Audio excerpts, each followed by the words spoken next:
웨스트민스터 신앙고백 42번째 시간이고 이 챕터 25의 1항에서 6항까지 교회에 대해서 다루는 부분인데 이 부분에 대해서 우리 나누도록 하겠습니다. 먼저 요한계시록 3장 19절에서 20절을 같이 한 목소리로 봉독하도록 하겠습니다. 물은 내가 사랑하는 자를 책망하여 징계하노니 그러므로 내가 열심을 내라 회개하라. 볼지어다 내가 문 밖에 서서 두드리노니 누구든지 내 음성을 듣고 문을 열면 내가 그에게로 들어가 그와 더불어 먹고 그는 나와 더불어 먹으리라. 아멘. 우리가 지금까지 디모데전서를 같이 살펴봤습니다. 그리고 이제 사도행전을 시작을 하려고 하는데요. 그러면서 이제 전에 해오던 웨스트민스터 신앙고백 강해를 중간중간에 우리 순서 상관없이 그 주제에 맞게 가끔씩 이렇게 설교를 해 나가려고 합니다. 그래서 오늘은 우리가 사도행전 시작하기 전에 먼저 이 신앙고백의 25장에 나온 이 교회론을 먼저 다루고 이제 다음 주부터 사도행전을 나누도록 하겠습니다. 오늘 내용을 통해서 이 신앙고백이 말하는 교회 이에 대해서 우리가 좀 잘 생각을 해봤으면 좋겠고요. 또 사도행전을 통해서도 계속해서 같이 이 교회에 대해서 고민해 나가는 시간을 가지면 좋을 것 같습니다. 자, 그래서 우리 전에 하던 대로 1항부터 하나하나 좀 살펴보도록 할 건데요. 1항부터 보시면 자, 1항 보편적인 또는 우주적인 교회는 무형적이다. 이 교회는 그것의 머리가 되시는 그리스도 아래에 하나로 모여들고 있고 그리고 모여들게 될 전체 택자들로 구성되어 있다. 이 교회는 그리스도의 신부요 몸이며 만물 안에서 만물을 충만케 하시는 그리스도의 충만이다. 예. 이제 교회론에 대해서 이제 얘기를 하고 있는데요. 첫 번째로 말하는 것이 이제 무형교회입니다. 보편적인 교회는 우주적인 교회는 무형적이다라고 이제 얘기를 하면서 시작을 하고 있는데요. 여러분 이게 무슨 의미일까요? 교회가 뭡니까? 에클레시아. 그러니까 어원적으로 생각을 해봤을 때 밖으로 불러 모으다라는 그런 뜻을 가지고 있습니다. 그러니까 신학적인 의미를 이거랑 좀 연관을 시켜서 생각을 해보면 모든 사람은 아담 이래 모두 죄인이 되었죠. 그래서 공중권세 잡은 자 사탄 아래서 하나님을 대적하는 존재로 살아가고 있는데 그런 상태에 철저히 갇혀서 살아가는데 하나님께서는 그 중에 자신의 선택한 백성들을 그 세상으로부터 불러 모으시며 그것이 곧 교회가 된다라는 겁니다. 그들로부터 불러 모은 자들, 그죠? 따라서 이런 의미로 생각을 해봤을 때 교회는 세상에 속한 거듭나지 못한 자들과 철저히 구별되는 하나님께 부르심 받은 자녀들, 딱 그 사람들이라고 이제 우리가 생각을 해볼 수가 있겠죠. 창세전에 택하신 부르심 받은 그 사람들, 그죠? 바로 이들이 보편적이고 우주적인 무형적 교회, 인비저블 처치라는 겁니다. 인비저블 처치, 보이지 않는 교회. 물론 우리 눈으로 식별을 할 수 없다는 얘기겠죠. 그렇게 우리 눈으로 식별할 수도 없지만 이것은 분명히 보편적이고 우주적으로 존재하는 하나님이 그렇게 정하셨기 때문에 그렇게 존재하는 하나님께서 택하신 백성들의 모임이라는 거죠. 그게 무형교회 인비저블 처치인 겁니다. 자, 근데 여기서 이제 보편적이라는 단어 이거를 옆에 제가 영어로 써놨는데 영어로 보시면 뭐라고 되어 있습니까? 캐톨릭이라고 되어 있죠. 캐톨릭, 그죠? 이것이 바로 우리가 사도신경 외울 때마다 고백하는 거룩한 공회, The Holy Catholic Church, 그거가 의미를 하는 겁니다. 근데 일단 우리가 이제 캐톨릭이라고 하면 뭐가 생각나죠?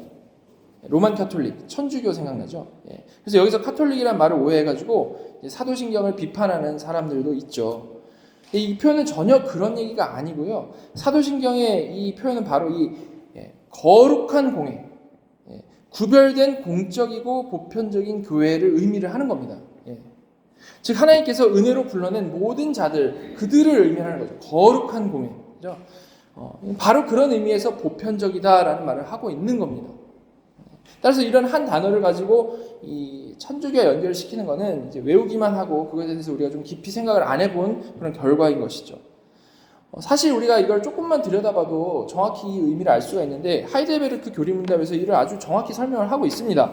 54문을 보면 이런 질문으로 시작을 하죠. 거룩한 보편적 교회에 관하여 당신은 무엇을 믿습니까? 이 사도신경의 그 부분을 말하면서 당신은 무엇을 믿습니까? 라고 질문을 하고요. 답이 뭐냐면 하나님의 아들이 세상의 시작에서 마지막 날까지 인류 가운데서 선택된 사람들에게 영생을 주시기 위하여, 선택된 사람들에게 영생을 주시기 위하여 그들을 불러 보호하시되 그 성령과 말씀 안에서 믿음으로 하나가 되게 하여 우리를 그 속에서 거하게 하시며 하나님의 교회의 산 지체가 되게 하신다라는 것을 믿습니다. 그걸 믿는다라는 말이다 라고 분명히 설명을 하고 있죠.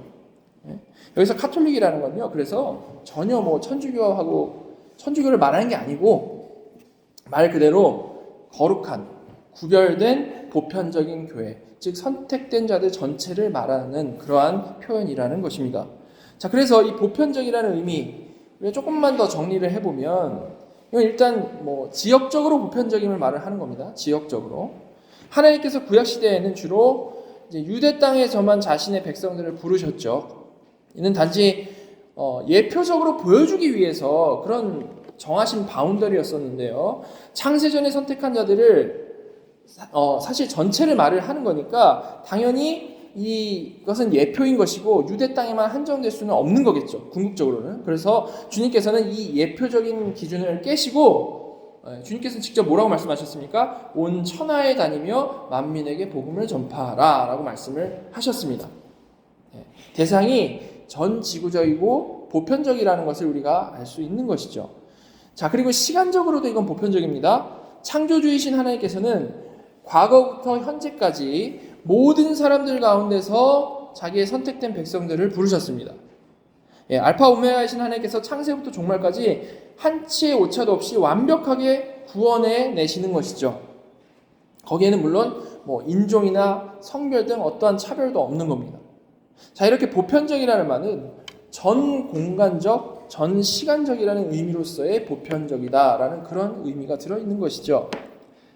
근데 이제 로만 카톨릭은 그게 바로 우리들이다라는 그런 의미로서 스스로를 카톨릭이라고 부르고 있는 거고, 그냥 자기들이 그렇게 생각을 해서 우리는 그걸 보며 그건 너희 생각이다 라고 말을 하면서 지금 말씀드리는 의미로서의 보편적이라는 의미를 생각을 하는 겁니다. 이렇게 우리는 사도신경 고백대로 하나님께서 선택하신 교회, 더 홀리 캐톨릭 처치가 존재한다는 것을 분명히 믿지만 절대 그것이 로만 카톨릭이 믿는다라는 말은 아니라는 거죠. 자, 이것이 바로 여기서 말하는 보편적이고 우주적이다라는 그런 뜻인데, 그렇다면 당연히 그런 교회는 사람의 관점에서, 우리 관점에서, 우리의 그 뷰에서는 어떻게 인식이 될까요? 그런 교회는 사실 정확히 인식이 될 수 없겠죠. 그죠? 인비저블 처치라고 하지 않았습니까? 그죠? 우리는 누가 하나님이 선택한 백성인지 아닌지를 알 수 없는 자들이기 때문에 그렇습니다. 바로 그래서 이를 우리는 이 무형적인 교회, 인비저블 처치라고 하는 것인데요. 이렇게 무형적 교회는 정말 하나님이 선택한 자들의 모임, 보편적이고 우주적인 전 역사를 아우르는 보이지 않는 교회인 거죠.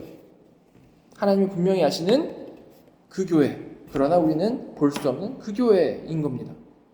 자, 그래서 이어지는 신앙 고백의 설명이 뭡니까? 이 교회는 그것의 머리가 되시는 그리스도 아래에 하나로 모여들었고, 모여들고 있고, 그리고 모여들게 될 전체 택자들로 구성되어 있다라고 분명히 나와 있는 거죠.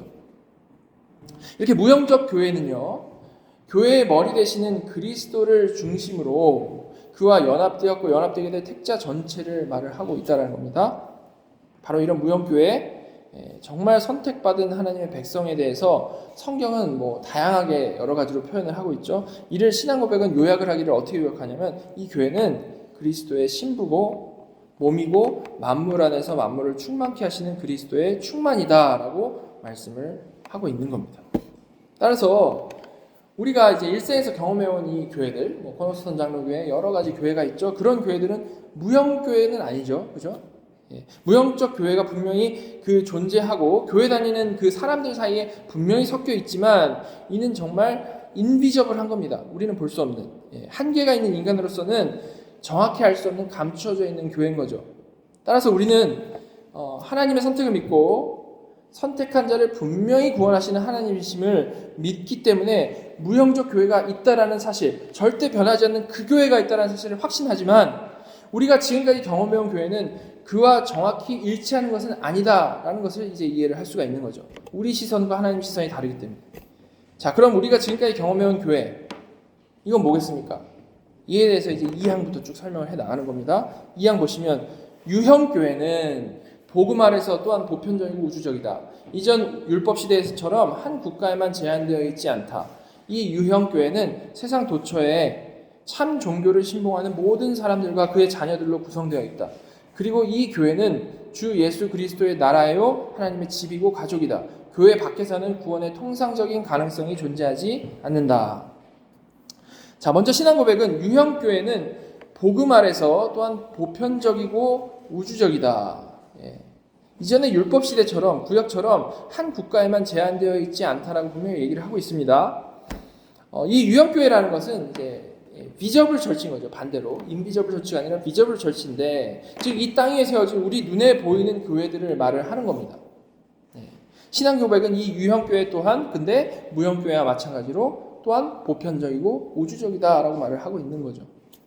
이 의미는 뭐냐면요, 이 유형교회가 이전 율법 시대에는 딱 한 국가에만 제한이 되었지만 복음 아래서는 즉 복음 시대에는, 신약 이후에는 이 교회 역시도 지역적으로 시간적으로 보편적이고 우주적인 교회가 되었다라는 그런 얘기를 하고 있는 겁니다. 시대가 바뀌면서 보이는 교회 역시도 보편적이고 우주적인 교회로 존재하게 되었다라는 것을 말씀을 하고 있는 거죠. 그런 의미에서 보편적이고 우주적이다라고 얘기를 하는 겁니다. 근데 우리는 이 구절 보면서 이제 한 가지 더를 좀 생각을 해볼 수 있습니다. 일단 여기서 복음 아래서라고 했는데, 이 말은 말씀드린 대로 이 뒤에 괄호에 나온 것처럼 이 율법 아래서, 그것과 대조가 되는 시대에 대한 설명을 우리가 일단은 생각을 할 수가 있습니다. 율법 시대와는 다른 복음 시대에 대한 설명이라는 거죠. 근데 여기서 우리는 단지 이 시대뿐만 아니라 이것이 교회의 기준이구나라는 것을 우리가 분명히 알 수 있는 거예요. 교회의 기준이구나. 무슨 말인가 하면 교회는요, 보이는 교회는 그냥 아무나 자기 마음대로 교회라는 간판만 세우면 유형교회가 되는 게 아니고, 성경의 핵심, 복음을 기준으로 하여서 세상에 세워진 교회들을 유형교회다라고 할 수 있다는 거죠. 만약 이런 기준, 이게 없으면 어떻겠습니까? 이단도요, 그냥 이름만 교회라고 붙이면 유형교회에 속하게 되는 겁니다. 어쨌든 그들도 그들 나름대로 하나님을 믿는다라고 생각을 하니까요. 그러나 그렇지가 않고 기본적으로 교회이기 위해서는 성경의 정말 핵심의 핵심인 복음 아래 세워진 교회라는 가장 기본적인 조건을 만족시켜야만 한다라는 겁니다. 그래서 신앙 고백은 이를 좀 더 구체적으로 말해서 이 유형교회는 세상 도처에서 참 종교를 신봉하는 모든 사람들과 그들의 자녀로 구성되어 있다라고 말을 하고 있는 거죠. 세상 도처에 있는 교회인데 복음 아래서 참 종교, 즉 성경을 자신의 신앙의 중심에 두고 고백하는 모든 사람들과 그의 자녀들이 유형교회에 속한다라고 지금 정의를 하고 있는 겁니다. 우리가 이거 이제 언약에 대해서, 성례에 대해서 공부할 때 나눴던 그런 부분이죠. 그래서 이 유형교회를 말할 때 거듭난 성도들보다 조금 더 큰 개념이 될 수 있는 우리가 언약 백성이라는 표현을 사용한다라는 것을 우리는 우리 이전에 공부를 했었습니다. 거듭남, 여러분, 거듭남은요, 어떤 겁니까? 성령님에 의해서 거듭나는 거죠. 그죠? 성령님이 주권적으로 이루시는 거듭남인 겁니다. 그러나 언약 백성이라는 것은 기본적으로는 당사자의 고백에 의존합니다. 성경의 진리, 특히 복음 진리를 제시받았을 때 이를 하나님과 성도들 앞에서 내가 정말 믿는다고 생각하고 고백하고 세례받으면 언약 백성으로 인정받는 거죠. 즉 언약 백성 안에는 정말 영적으로 거듭난 성도들이 분명히 포함되어 있지만 둘이 정확히 일치하는 것은 아닐 수 있다는 거죠. 왜 그렇습니까? 믿는다고 하지만, 자기 스스로는 믿는다고 생각하지만 잘못 믿고 있는 사람들, 오해하고 있는 사람들이 늘 거기에는 있을 수밖에 없기 때문에 그렇습니다. 이렇게 언약 백성은 거듭난 하나님의 자녀들보다 좀 더 넓은 개념이라는 겁니다.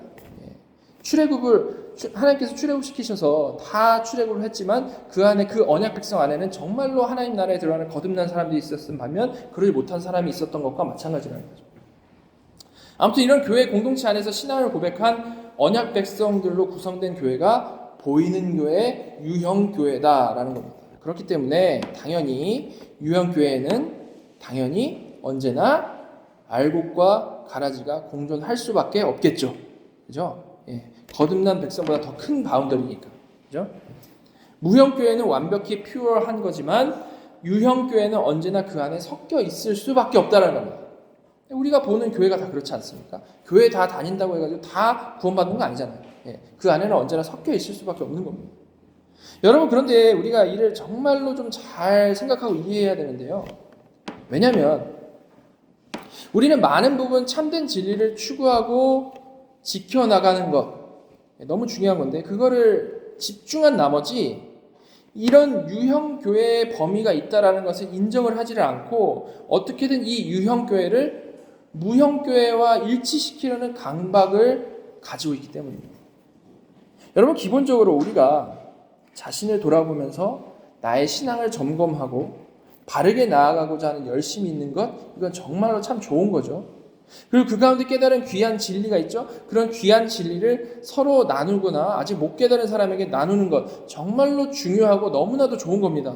그런데 그게 정말로 좋은 태도고 귀한 태도이면 맞지만 그것이 과해져가지고 우리가 이걸 좁혀가지고 나만 진리를 깨달았다, 우리만 교회고 다 가짜다라는 태도로 나아가게 된다면 그것은 정말 성경적이지 않은 사고방식을 발전시키고 있는 거죠. 개혁주의 따르는 교회 가운데, 목사님들 가운데, 그리고 성도들 가운데 우리 빼고는 다 가짜다라는 정신으로 살아가는 분들이 참 많이 있습니다. 저에게도 우리에게도 그런 모습이 종종 보이죠. 그러나 그러면 안 된다는 거예요. 왜 그렇습니까? 자, 먼저 우리 주님의 말씀을 보겠습니다. 마태복음 13장 보시면 27절부터 30절. 집 주인의 종들이 와서 말하되 주여 밭에 좋은 씨를 뿌리지 아니하였나이까? 그런데 가라지가 어디서 생겼나이까? 주인이 이르되 원수가 이렇게 하였구나. 종들이 말하되 그러면 우리가 가서 이것을 뽑기를 원하시나이까? 주인이 이르되 가만히 두라. 가라지를 뽑다가 곡식까지 뽑을까 염려하노라. 둘 다 추수 때까지 함께 자라게 두라. 추수 때에 내가 추수꾼들에게 말하기를 가라지는 먼저 거두어 불사르게 단으로 묶고 곡식은 모아 내 곳간에 넣으라 하리라. 여러분, 유형교회라는 밭 안에는 알곡과 가라지가 분명히 다 있습니다. 분명히 다 있어요. 근데 주인이신 하나님은 분명히 알곡이 누구인지를 알고 계시죠. 하나님께서는. 근데 그 주인의 뜻이 뭐라고 지금 말씀하고 있습니까? 섞여 있는 그 유형교회에서 가라지를 분별해서 색출해내는 것이 그 뜻이 아니고 밭에 알곡과 가라지가 같이 자라는 게 그 뜻이라고 말씀을 하고 있는 겁니다. 그리고 그에 대한 판결은 마지막 추수 때에 일어나는 것이라고 분명히 말씀을 하고 있죠. 즉 걸러내는 것, 분별해가지고 심판하는 것은 분명히 그것은 하나님의 몫이다라고 말씀을 하고 있는 겁니다. 근데 우리는 바른 길을 추구한다라는 그 명목으로 자꾸 우리가 분별하고 우리가 심판하려고 하는 거죠. 이게 잘못된 태도라는 거예요. 여러분, 우리가 아무리 진리 가운데 깊어진다 할지라도 하나님을 완벽히 아는 사람은 없습니다. 그죠?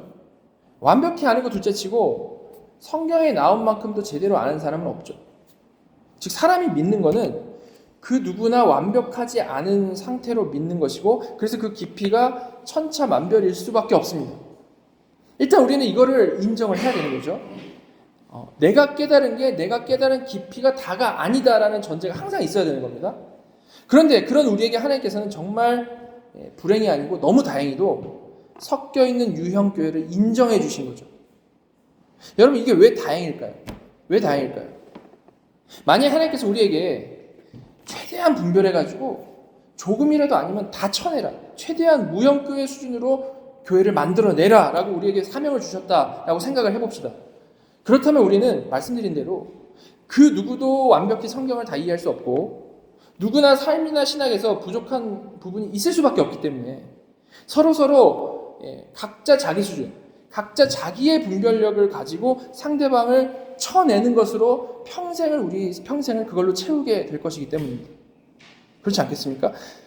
다 잘하고 있는데 어떤 사람이 다 잘하고 있는데 뭐 좀 못하면 그걸로 쳐내고 또 그렇게 대우받은 것이 억울해가지고 자기를 쳐낸 사람의 부족한 것을 또 어떻게든 꼬투리 잡아가지고 역으로 또 공격하고 이렇게 되면 절대로 우리는 이 성경이 말하고 있는 성경적인 교회, 서로 사랑하는 공동체 이뤄나갈 수가 없는 거죠.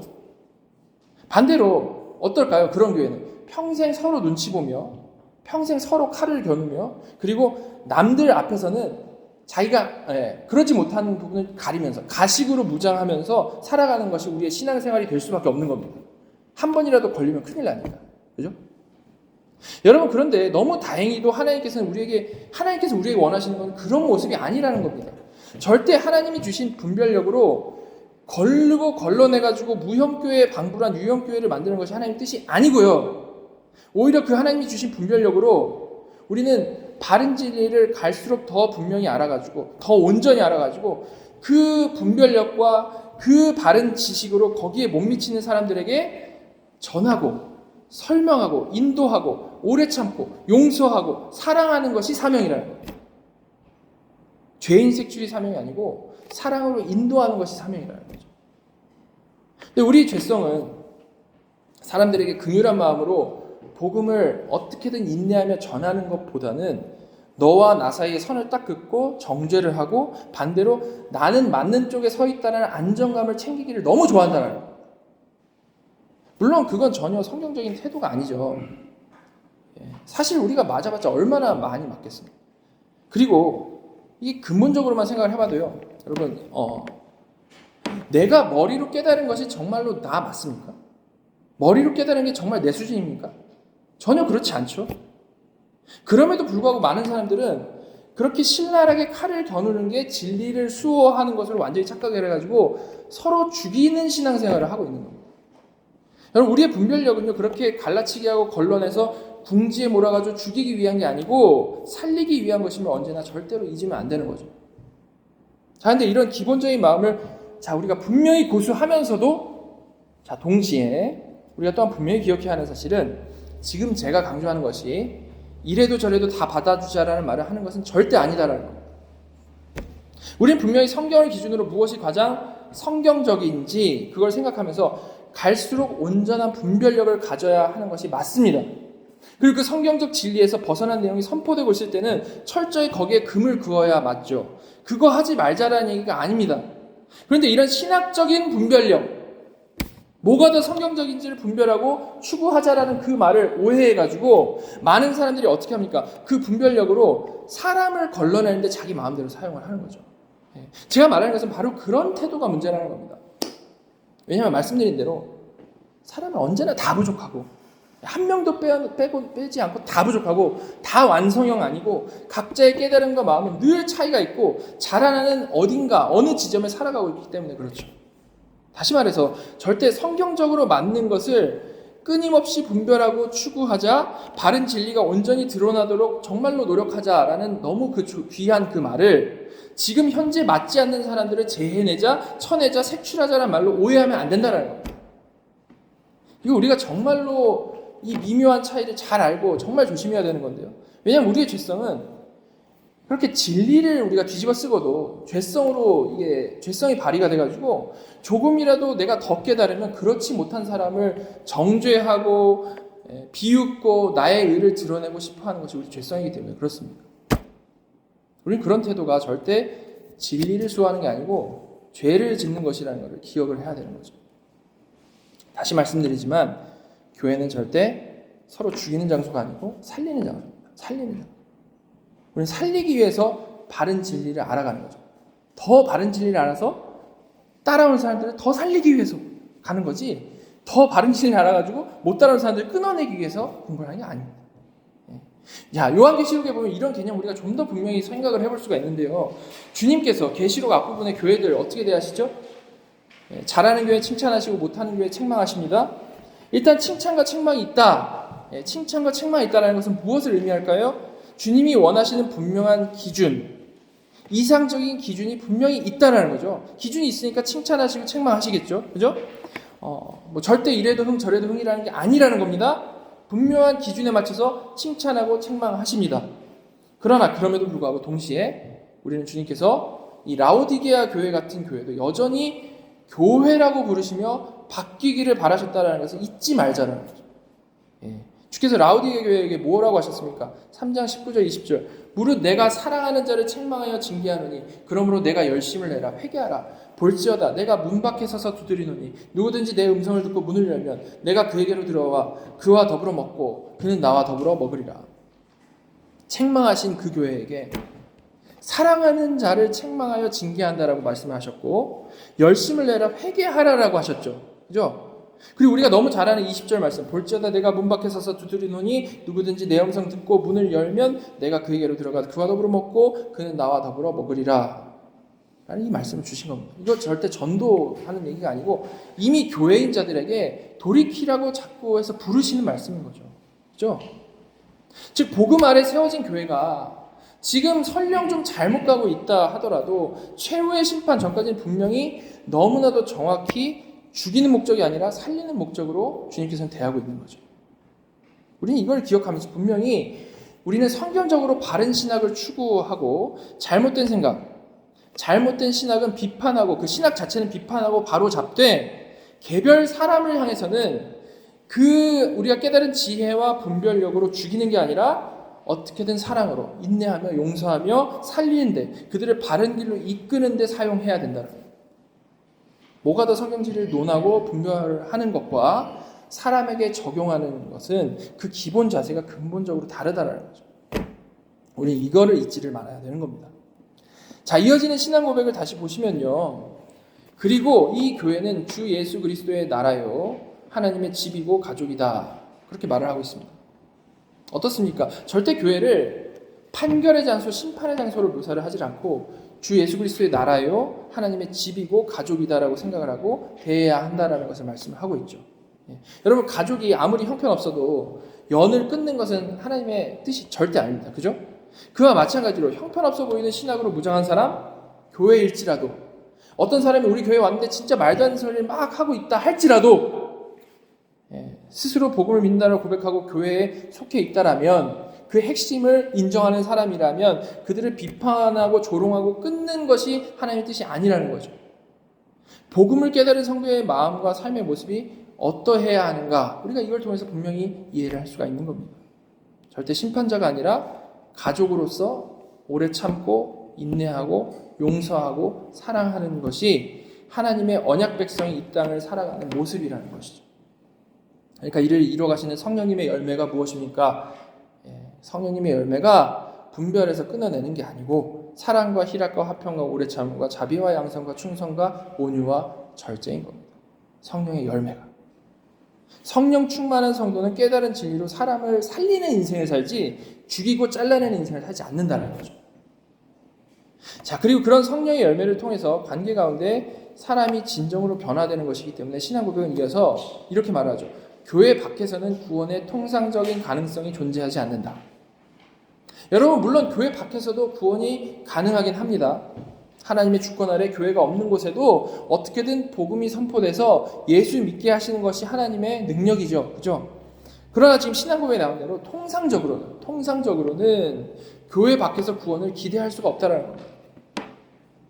분명 교회 밖에서도 극적으로 성경을 통해 예수 믿고 구원 얻을 수 있겠죠. 그렇지만 그러나 그렇게 믿으면 그런 믿음은요. 공동체 안에서 자라나는 것을 경험하지 못한 믿음이기 때문에 사실은 확신으로 가기 힘들고 또한 온전한 믿음으로 굳건해지기가 힘든 거죠. 그런 사람은. 믿는다고 그냥 자기만의 착각을 하고 있을 가능성이 참 높다라는 말입니다. 따라서 착각이 아니라 진정한 우리의 이 구원의 확신이 될 수 있는 것은 교회 안에서 공동체 안에서 이 매주 선포되는 말씀과 성도들 사이의 교제와 또한 그 사이의 마찰 가운데에서도 일하시는 성령님에 의해서 하나하나 되어져 간다라는 거예요. 그러니까 이런 하나님의 은혜가 집중되는 교회, 이 교회를 통하지 않는 교회 밖에서 구원의 통상적인 가능성은 기대하기가 힘든 거죠. 19세기 이전에 로만 가톨릭은요, 이를 매우 경직되게 강조를 해서요, 그들이 생각하기에 카톨릭 교회인 로만 가톨릭에 속하지 않으면 구원이 없다라고 가르쳤습니다. 19세기 이전에는. 그래서 개신교와 이제 딱 대립각을 세우면서 저 개신교인들은 다 구원받지 못한다라고 저주를 했죠. 그러나 모든 것이 이제 교회 중심으로 돌아가던 그런 시대가 다 끝나고 개신교의 덩치가 커지고 하면서 20세기 이후에 그들은 완전히 이제 반대로 변해가지고 누구든지 그게 설령 뭐 이슬람일지라도 각자 종교에 신실하다면 그리고 뭐 무의식적으로라도 그게 뭔지 모르겠지만 로만 가톨릭에 속하기 원한다면 그 사람은 로만 가톨릭에 속한다라고 관점을 바꿨습니다. 교회론 중심으로 가장 경직된 구원관을 펼치다가 완전히 반대로 가버린 거죠. 요즘에는 가톨릭 어떤 모습이 보입니까? 천주교가 앞장을 서가지고 이제 다른 종교들과 함께 막 종교 통합을 외치는 사람들이 참 많이 있죠. 이렇게 성경적으로 올바른 균형이 너무 중요한데요. 이거는 우리가 정말 마음 먹는다고 되는 게 아니고 오직 성령님의 은혜로만 균형을 잡을 수 있는 것입니다. 이는 근데 개인적으로 뿐만이 아니라 이렇게 종교적으로도 교단적으로도 마찬가지인 거죠. 균형은 정말 우리 힘으로 안 되는 것이고 정말로 성령 충만해야 균형이 있을 수 있는 것이라는 말입니다. 여러분, 개혁주의 따르는 우리도 역시 성령 안에서 균형을 잘 잡아야 되는데 우리는 특히 어떤 쪽으로 조심을 해야 하는 것이겠습니까? 정말 진리를 잘 분별하여서 따르되 그 태도와 적용이 극단으로 흐르지 않도록, 남을 배척하고 조롱하고 혐오하는 쪽으로 흐르지 않도록, 살리는 쪽으로 나아가도록 성령 안에서 잘 균형을 잡아야 되는 것입니다. 이걸 못해서 우리가 바른 신학의 내용을 가지고 있음에도 불구하고 열매가 나타나질 않는 거죠. 자, 이어지는 사망에서도 제가 지금까지 말씀드린 이런 관점, 살리기 위함이지 죽이기 위함이 아니라는 이 관점을 잘 설명해주고 있는데요. 보시면 이 보편적 유형 교회에게 그리스도는 세상 끝날까지 이 땅에서 성도들을 모으고 온전하게 하기 위하여 사역, 말씀, 그리고 하나님의 성례를 주셨다. 그리고 그리스도는 그의 약속을 따라서 그 자신의 임재와 성령으로 말미암아서 그 일을 이루는 데 있어서 그것들을 효력 있게 하신다. 자, 사망 시작하면서 그 대상을 뭐라고 말합니까? 이 보편적 유형 교회에게. 거듭난 신자들만 속해 있는 무형교회만을 위해서가 아니라 유형교회를 위해서 하나님께서 어떤 목적을 가지고 계신다는 겁니까? 그리스도는 세상 끝날까지 이 땅에서 성도들을 모으고 온전하게 하시기 위하여. 세상 끝날까지. 즉, 이 유형교회가 존재하는 끝날까지 진짜 거듭난 자들만 분별하고 골라내서 따로 뭉치게 하는 게 아니고 성도들을 모으고 또한 모을 뿐만 아니라 그들을 온전하게 하기 위한 목적을 그리스도께서 가지셨다는 거죠. 부족한 사람들인데 교회를 통해서 온전하게 하기 위한 목적을 가지셨다는 겁니다. 지금까지 말씀드린 대로 철저히 살리는 목적으로 성도들을 하루하루 세워가는 것이 유형교회다라는 것을 말씀을 하고 있는 거죠. 부족한 자들을 온전하게 자라나게 하는 것이 바른 교회의 모습이라는 겁니다. 주께서는 바로 이것을 하라고 사역, 말씀, 그리고 하나님의 성례들을 우리에게 주신 것이죠.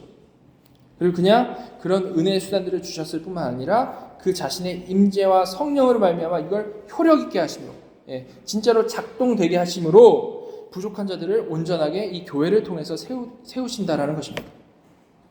이렇게 보이는 교회는 분명히 보기에 부족해 보일지라도, 실제로 되게 부족하죠. 부족할지라도 분명히 하나님의 기대는 그 교회 위에 있고요. 실제로 우리 신앙의 가장 중요한 역할을 하는 겁니다. 교회가요.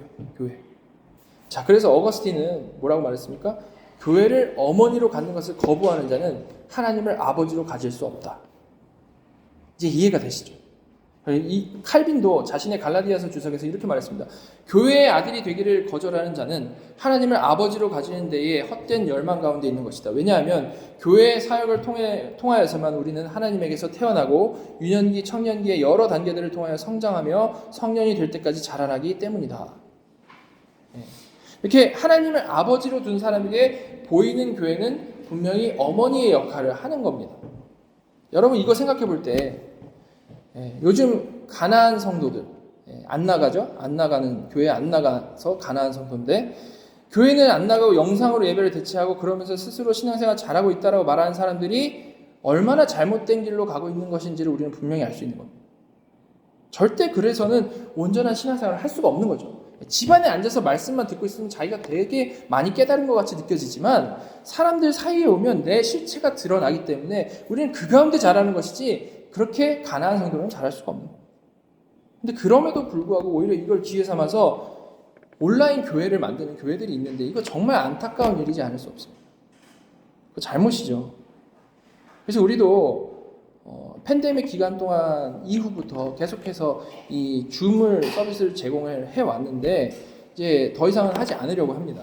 우리 교인들이 이제 타지에 가시더라도 타지에 가시면 교회 안 나가는 게 아니고 줌으로도 이제 제공 안 할 건데 타지에 가시면 그 지역에 가셔서 그 교회, 지역 교회를 가시기를 부탁드리고요. 만약에 아프셔가지고 못 오시는 경우는 저에게 말씀해 주시면 바로 줌을 틀어드리도록 하겠습니다. 그런 정도로 가는 것이지 이런 어떤 이 온라인이 중심이 될 수는 없다라는 거죠. 자, 이렇게 성도는 보이는 교회로 모이기에 힘써야 하는 거고, 그렇게 모이기에 힘써야 하는 것은 힘을 합쳐가지고 뭐 대단한 일을 이뤄내고자 함이 아니고, 분명히 하나님께서 그런 방법으로 교회로 성도를 부르셨고 또한 그 안에서 자라나게 하시기 때문이라는 거죠. 하나님께서는 예배에 포함된 은혜의 수단으로 우리에게 은혜를 주시고요, 공동체 안에서 수많은 일들을 통해 우리 각자를 다듬어 가시기도 하고 또한 위로하고 회복시키기도 하시는 것이죠. 우리 이걸 이해함으로 우리가 속한 이 보이는 교회 안에서 하나님이 주시는 그 은혜를 누리고 또한 공동체 안에서 어려운 일이 생겼을 때 이를 통해 하나님의 일하심을 기대하며 기도하며 같이 자라나야 되는 것입니다.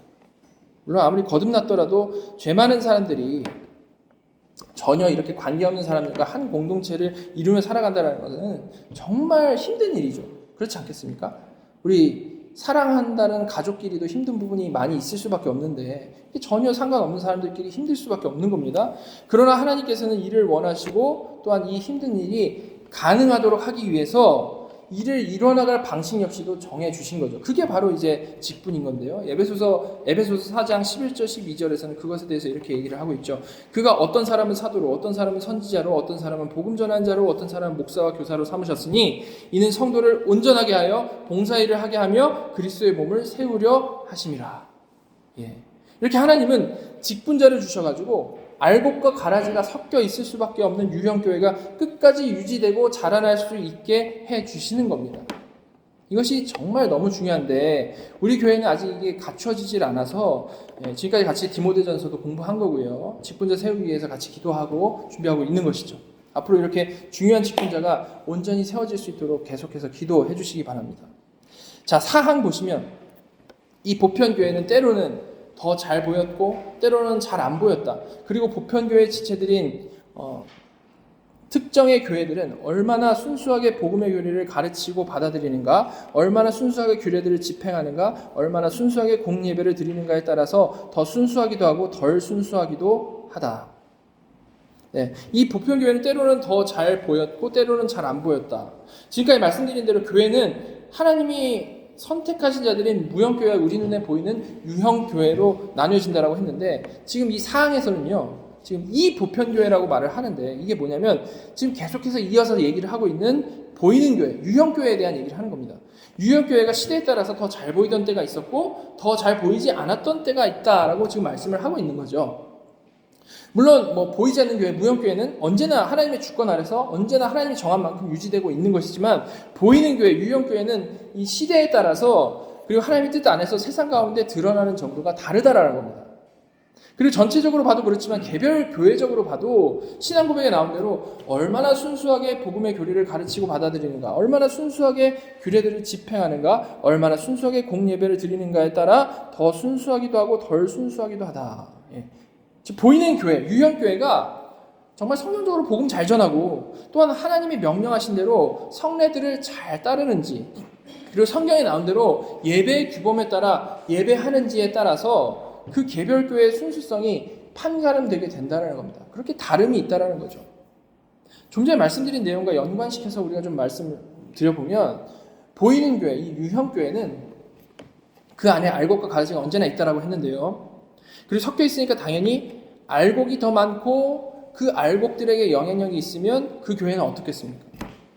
교회는 더 건전하게 세상 가운데 빛나면서 존재할 것이고, 반대로 가라지가 더 많고 영향력이 있으면 어떻겠습니까? 교회는 힘을 잃고 있는지 없는지도 잘 보이지 않고 오히려 세상에게 욕을 먹는 그런 교회가 되겠죠. 그런 맥락으로 지금 이 사항에서는 교회의 순수성이 오르락내리락 한다라고 말을 하고 있는 겁니다. 언제나 보편적이고 우주적이지만 순수한 정도와 보이는 정도는 늘 바뀌고 다르다라는 거죠. 따라서 거듭난 성도는 당연히 갈수록 이 더 순수한 교회가 되어져 가기를 정말로 바라며 뭘 해야 하겠습니까? 뭘 해야 할까요? 정말 신앙 고백에 나온 대로, 그리고 우리가 보통 지금까지 교리를 통해서 배워온 대로 교회의 표지인 말씀, 성례, 권징에 힘써야 돼요. 아무리 지금 세상의 교회들이 자기 교회를 성장시키기 위해 여러 가지 세상적인 방법을 고안한다 할지라도 우리는 거기 휘둘릴 거 없이 본래 교회가 해야 되는 거, 교회의 표지인 말씀, 성례, 권징에 온전히 힘써야 되는 겁니다. 정말로.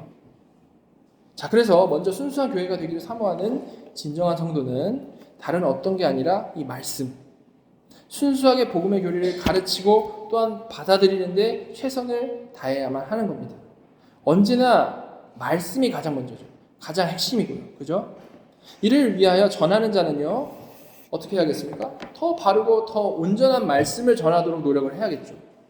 예, 어떻게 하면 사람들이 감동을 받을까? 어떻게 하면 이걸 통해서 어떻게 사람들이 해나, 이거 생각하는 게 아니라 바른 말씀, 예, 정말 하나님 말씀, 모순 없는 정말 그 하나님 말씀을 전하도록 노력을 해야 되는 것이고, 그리고 듣는 회중은 전하는 그 말씀이 성경적으로 선포가 되고 있다면 정말 온전히 아멘 하면서 받아야 되는 것입니다. 그죠? 자, 그리고 이어서 두 번째 성례입니다. 성례는 보이는 말씀이라고 했죠. 보이는 말씀입니다. 성례는. 즉, 이 성례를 통해서 우리는 설교 말씀과 같은 메시지를 보는 겁니다. 무엇입니까? 예수 그리스도께서 우리를 위해 무엇을 하셨는지, 그리고 우리는 그 주님의 공로로 어떤 은혜를 얻게 되었는지를 보고 듣고 먹고 마시며 경험을 하는 거죠. 신앙고백 사항에서는 말씀과 성례와 온전한 공예배에 대해서 말을 하고 있는데요. 사실 예배 안의 핵심은 바로 이 말씀과 보이는 말씀이 성례인 겁니다. 그게 핵심이죠. 예수 그리스도 중심으로 말씀을 전하고 그 결론으로 같은 핵심을 전하는 보이는 말씀인 성례를 베푸는 거죠.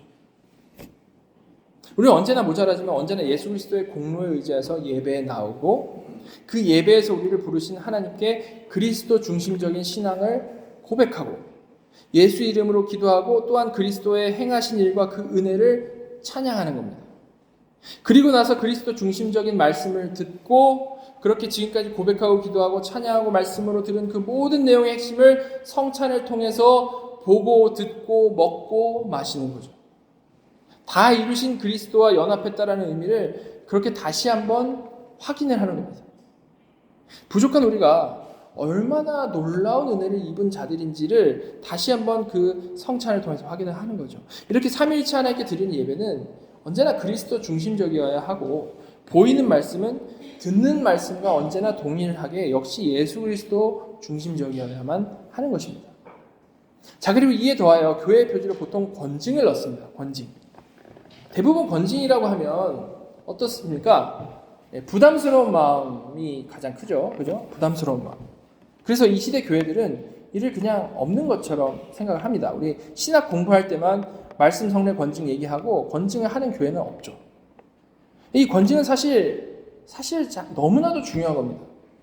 우리가 이 권징 이해할 때 오해하지 않고 분명히 기억해야 할 게 뭐냐면요. 이 성례가 보이는 말씀으로서 말씀의 연장선상과 동일하게 권징 역시 말씀의 연장선상으로 이해해야 한다라는 겁니다. 즉 주일마다 말씀이 선포되고 성찬을 통해 그 말씀이 보이는 말씀을 우리에게 딱 선포가 됩니다. 그런데 이 둘은 어떻습니까? 성향이 어떻죠? 성격상 회중의 반응과 상관없이 둘 다 선포되는 맥락으로서의 말씀입니다. 그죠? 근데 이 권징은 철저히 이 앞선 두 말씀의 기준에서 나오는 회중의 반응에 대한 또 다른 반응인 겁니다. 무슨 말인가 하면 주일날 예배를 통해 하나님의 말씀을 듣고 이해하고 찬양을 했습니다. 근데 우리는 그렇게 듣고 보고 먹고 마셨더라도 그에 합당하게 잘 살지 못할 때가 너무나도 많죠. 그렇지 않습니까? 그래서 수도 없이 반복적으로 듣고 회개하고 예배하며 우리를 고쳐나갑니다. 그래서 우리 예배 시간 가운데 회개하는 시간이 있지 않습니까? 그런데 그렇게 말씀에 잘 따르지 못하는 정도가 선을 넘는 경우가 있죠. 어쩌다 한 큰 실수도 있겠지만 대부분 이 사탄의 큰 시험에 들었거나 죄에 중독이 돼버려서 자신이 스스로 거기서 빠져나오지 못하는 경우가 참 많이 있습니다. 바로 그럴 때 그 스스로는 그 죄악된 상황에서 벗어날 수 없기 때문에 정말 도움이 필요한데요. 그 도움을 주기 위해 가르치는 장로, 다스리는 장로가 적극적으로 나서주는 겁니다. 그 사람을 찾아가서 말씀으로 권면하고 회개하고 바른 모습으로 돌아오기를 기도하게 하며 또한 권면하기도 하고 꾸짖기도 하고 하는 거죠. 그렇죠? 바로 이런 모든 것을 권징이라고 하는 겁니다. 권징. 여러분, 그럼 이런 것이 권징이라면 당연히 그 목적이 뭐겠습니까? 권징의 목적. 잘못했으니 무한 주고 벌을 줘가지고 교회에서 쫓아내는 게 목적이 아니고 말씀대로 회복시키는 것, 살리기 위한 게 목적인 겁니다. 죽어 있으니까 아무리 말씀을 전해도 너무 중독돼 있고 너무 잘못된 길에 있어서 죽어 있으니 가서 회복시키는 것이 목적인 거죠. 쉽게 말해서 건증은 이 콩글리시긴 하지만 선포된 말씀에 대한 애프터 서비스입니다. 예. 공적으로 선포된 말씀이 어느 사람에게 적용이 되지 않을 때 오히려 죄로 나아가고 있을 때에 커스터마이즈 해가지고 전하고 회개케 하고 회복의 길로 초청하는 것이 건증이라는 거죠. 너무 중요한 겁니다. 이렇게 진정한 교회의 기준이 되는 교회의 표지, 말씀 성례 건증은 각각 기능은 약간씩 다 다르지만 결국 하나님 말씀에 우리를 맞추기 위한 행위들인 것이죠. 선포함으로, 보고 먹음으로, 구체적으로 적용함으로 말씀대로 살도록 인도하는 겁니다. 사마에서 교회는 성도들을 모으고 온전하게 하는 게 그 목적이다라고 했는데 바로 이 목적을 이루기 위해 말씀 성례 건증은 필수인 것이고 그래서 이것들이 교회의 표지일 수밖에 없는 것이죠.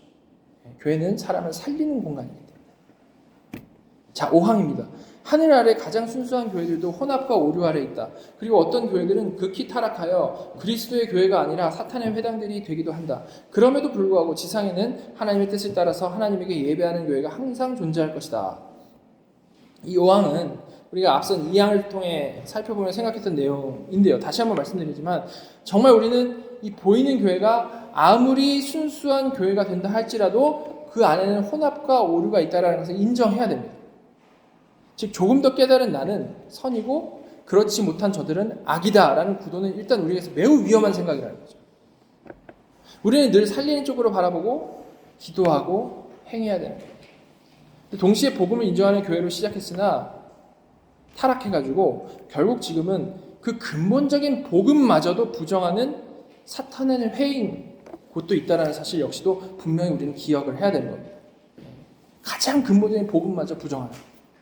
여러분 근데 이제 사탄의 회라고 하니까 악마 숭배하고 그런 것을 생각할 수도 있는데요. 그게 아니고 물론 그것 당연히 포함되지만 그야말로 다른 거 다 잘해도 너무 착하고 너무 아름답고 다 잘해도 본질 그 복음을 버렸다면 그것은 사탄의 회인 겁니다. 그죠? 그 사탄의 회이죠. 자, 여러분 그렇다면 우리 기본 태도 어때야 할까요? 정말 아무리 부족해도 거기서 복음의 기초가 선포되고 있는 한 다른 우리에게 거슬리는 교리들 많이 있지 않습니까? 우리의 이 개혁주의 신앙 안에서 그런 거에 거슬린다라고 해서 그들을 그렇게 하는 게 아니고 복음의 핵심이 선포되고 있는 한 최대한 그들을 교회로 바라보고 더 온전하고 바른 길로 나아가도록 돕도록 노력을 해야 되는 겁니다. 비난하고 조롱할 게 아니라. 그리고 동시에 그렇게 부족한 정도가 아니라 그렇게 본질을 딱 비춰봤을 때 이 조금 다른 길을 가는 정도가 아니라 복음이 아예 없는 교회는 사탄의 회로 알고 분명히 경계를 해야 되는 거죠. 물론 이를 잘 분별한다는 것은 정말 어려운 일일 겁니다. 따라서 우리는 일단 무언가를 판단하기 전에 우리 스스로가 정말로 복음이 무엇인지 정말 성경이 말하는 진리의 핵심이 무엇인지를 갈수록 더 깊이 있게 이해해 나가야 되는 것이죠. 그럴수록 더 클리어하게 보이기 때문에. 그죠? 우리가 잘못된 것들을 하나하나 다 알아서 분별할 게 아니고 그러면 끝도 없습니다. 그거 다 알 수도 없어요. 맞는 것을 더 분명히 더 정확히 알아서 분별해 나가는 것이 우리가 추구해야 할 모습이고 그걸 통해서 살려야 한다는 것입니다. 자, 이런 분별을 돕기 위해서 25장 이제 마지막 6항에서 그 핵심되는 기준에 대해서 다시 한번 분명히 말씀을 하는데요. 6항 보시면 주 예수 그리스도 외에는 교회의 머리가 되는 다른 자가 존재하지 않는다. 로마의 교황 역시 결코 교회의 머리일 수 없다. 6항 나온 대로 우리는 아주 분명한 기준이 되는 주 예수 그리스도 외에 교회의 머리가 되는 다른 존재는 없다라는 그 핵심을 분명히 붙잡고 최대한 사랑해야 하되 그러나 성경이 분명히 한 그 핵심 기준까지 무너뜨리는 그 우를 범하지 않으며 진리 안에서 균형 잡힌 가장 성경적인 교회를 꾸준히 평생 동안 세워나가야 하는 것입니다. 언제나 이 뼈대 위에 말씀을 진리를 풍성히 알아갈수록 우리는 온전히 분별할 수 있고 균형을 잡을 수도 있는 것이기 때문에 우리는 정말 평생 지혜를 구하며 말씀을 통해 하나님을 정말 머리와 가슴으로 아는 것에 정말 최선을 다해야 되는 거죠. 자, 이렇게 신앙고백 25장을 다 봤는데요. 이 시대를 살아가는 우리 진지한 신앙인들 참 많이 있는데 많은 경우 어디에 초점을 맞춰서 신앙생활을 하고 있습니까? 개인 구원에 초점을 맞춰서 신앙생활을 하고 있습니다.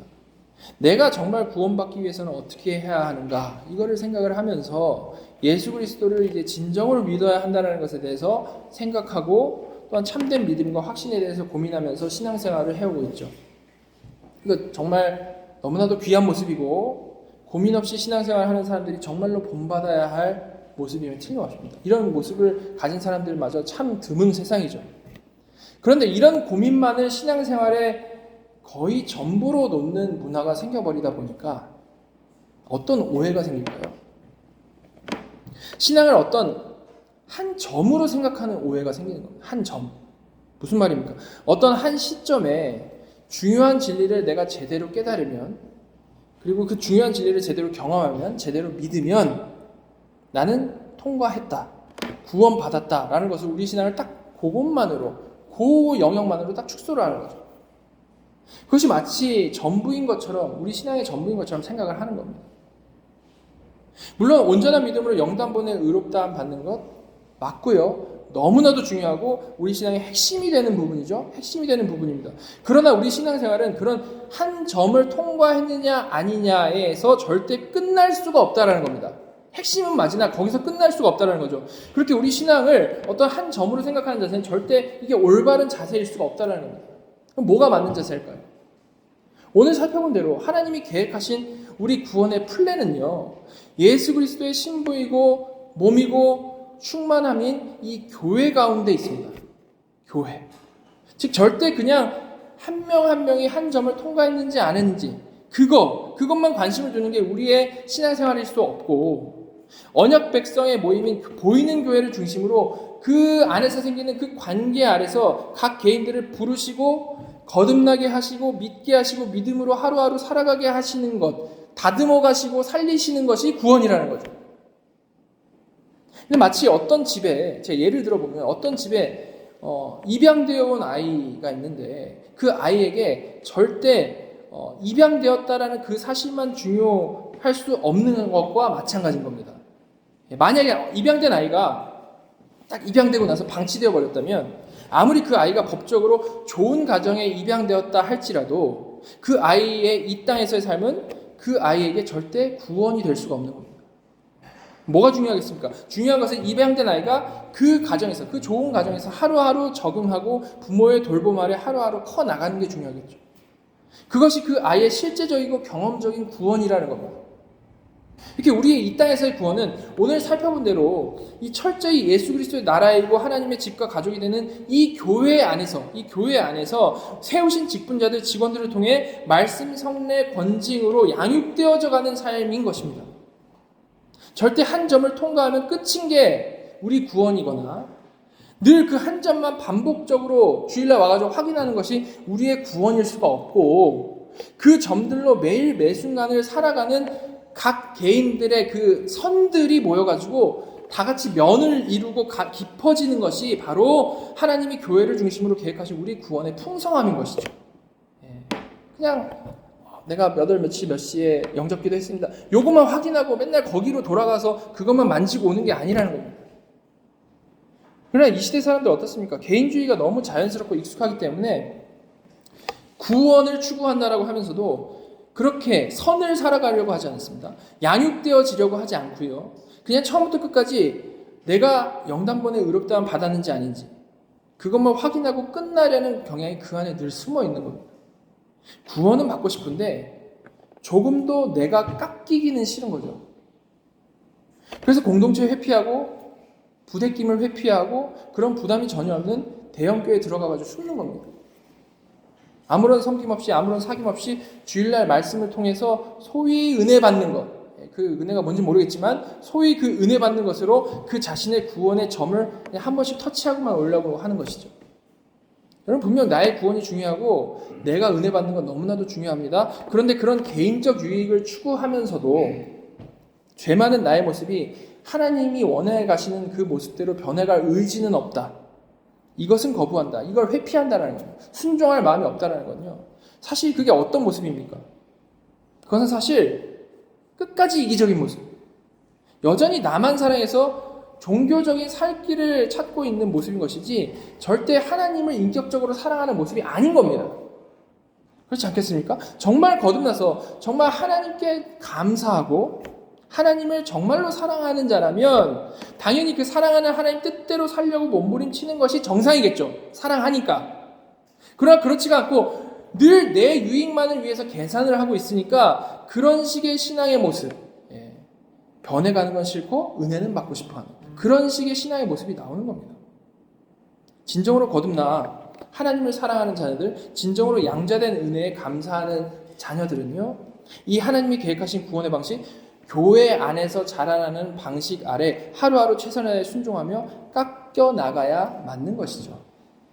이렇게 어거스틴의 말대로 교회를 어머니로 갖는 것을 거부하는 자는 하나님을 아버지로 가질 수 없을 수밖에 없는 겁니다.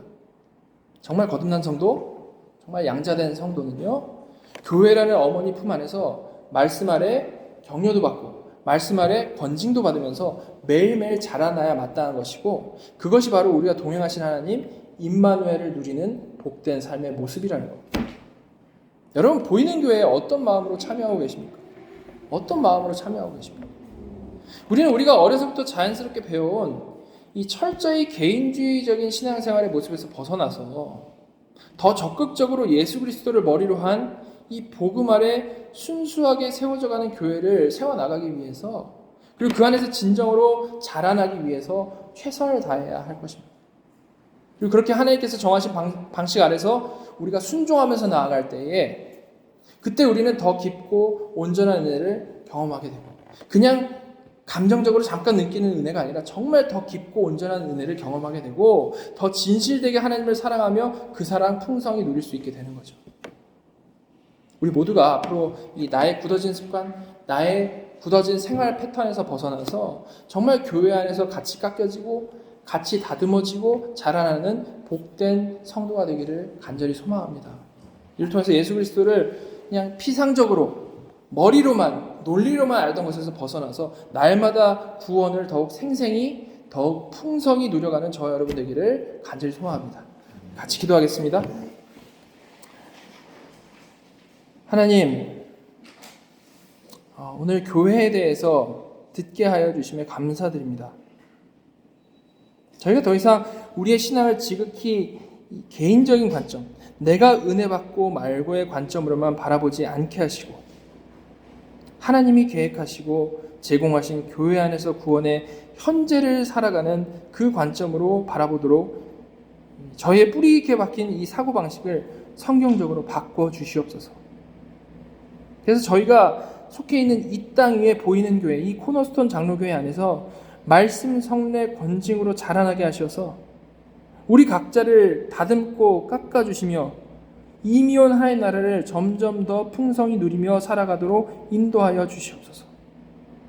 그래서 속한 우리가 자라나는 것뿐만 아니라 우리 교회도 세상 가운데에서 순수하게 진리 가운데 밝게 빛나는 교회가 되기를 간절히 원하오니 인도하여 주시옵소서.